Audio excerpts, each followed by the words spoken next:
Hey everybody, just wanted to do a quick video about this G.I. Joe, this vintage G.I. Joe Bazooka.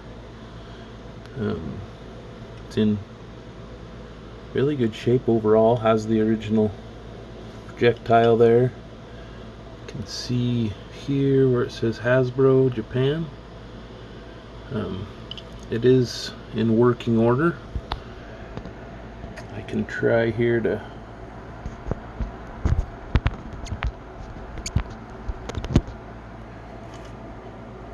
here, just pull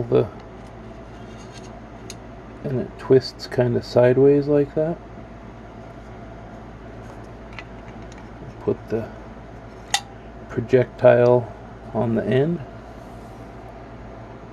and then release the spring and it shoots. Appreciate you guys watching. Thank you.